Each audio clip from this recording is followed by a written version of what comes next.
सभी को कार्तिक मास की हार्दिक शुभकामनाएं। तो कार्तिक मास चल रहा है इस समय। भगवान विष्णु की कृपा पाने के लिए जितना हो सके तुलसी माता की सेवा कीजिए, स्नान कीजिए, दान कीजिए, दीपदान कीजिए और कथा सुनिए। आज मैं आपको तुलसी माता की कथा सुनाने जा रही हूँ। यह कथा आपको डेली सुनना चाहिए, कार्तिक मास में प्रतिदिन सुनना चाहिए। तुलसी की पूजा करने के बाद, तुलसी जी को सींचने के बाद। यह कथा जो है एक बूढ़ी माँ और तुलसी माता की है। चलिए स्टार्ट करते हैं वीडियो। उसके पहले राधे राधे, जय माता दी। छोटी सी रिक्वेस्ट है, तुरंत चैनल को सब्सक्राइब कर लीजिए। आप लोग भूल जाते हैं और बहुत ही जानकारी वाले वीडियो जो है आप पे समय पर नहीं पहुंच पाते, इसलिए समय पे जानकारी के लिए आप मेरे चैनल को सब्सक्राइब कीजिए, जिससे वीडियो सही समय पे पहुंच सके। कार्तिक मास में एक बुढ़िया तुलसी माता को रोज सींचती और फिर पूजा पाठ करती और फिर कहती तुलसी माता से, हे तुलसी माता सत की दाता, मैं सींचूं तेरी बिरला। मुझे बहू दे, पीताम्बर की धोती दे, मीठा मीठा घास दे।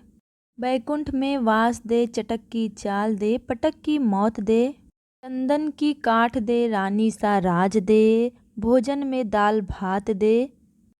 ग्यारस की मौत दे, कृष्ण जी का कंधा दे। ऐसा कहती थी और रोज तुलसी जी को सींचती थी, उनकी पूजा करती थी। तुलसी माता धीरे धीरे सूखने लगी। इतना सेवा करने पे भी तुलसी माता सूखने लगी, क्योंकि बुढ़िया के कहने पे तुलसी माता सब कुछ देने के लिए तैयार थी, लेकिन वो सोचती थी मैं इनको कृष्ण का कंधा कहाँ से दूँ। फिर जब तुलसी माता सूखने लगी तब भगवान ने कहा, हे तुलसी तुम क्यों सूख रही हो। तब तुलसी माता कहती हैं, रोज़ एक बुढ़िया आती है और मुझे सींचती है और फिर ऐसे कहती है, सब तो ठीक है, मैं सब पूरा कर दूंगी, लेकिन मैं कृष्ण का कंधा कहाँ से लाऊं। तब भगवान कहते हैं, मैं उसके मरने पे खुद उसे कंधा देने चला जाऊंगा, तू बुढ़िया से कह देना। फिर जब बुढ़िया सेवा करते करते तुलसी माता की एक दिन वो मर जाती है, तो सभी तो आ जाते हैं, लेकिन वो किसी से उठती नहीं है। उसका जनाजा किसी के कंधे से उठता नहीं। बुढ़िया इतनी भारी हो जाती है।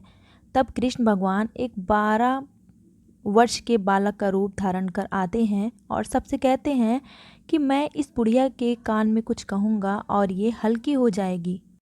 तब कृष्ण भगवान बुढ़िया माई के कान में जाके कहते हैं, मन की निकाल ले, पीताम्बर की धोती ले, मीठा मीठा घास ले, चंदन का काठ ले और पटक की चाल ले, पटक की मौत ले और श्री कृष्ण का कंधा ले। ऐसा जैसे कि श्री कृष्ण कहते हैं वैसे बुढ़िया हल्की हो जाती है और बुढ़िया उठ जाती है और बुढ़िया के आत्मा को और तुरंत के तुरंत मुक्ति मिल जाती है।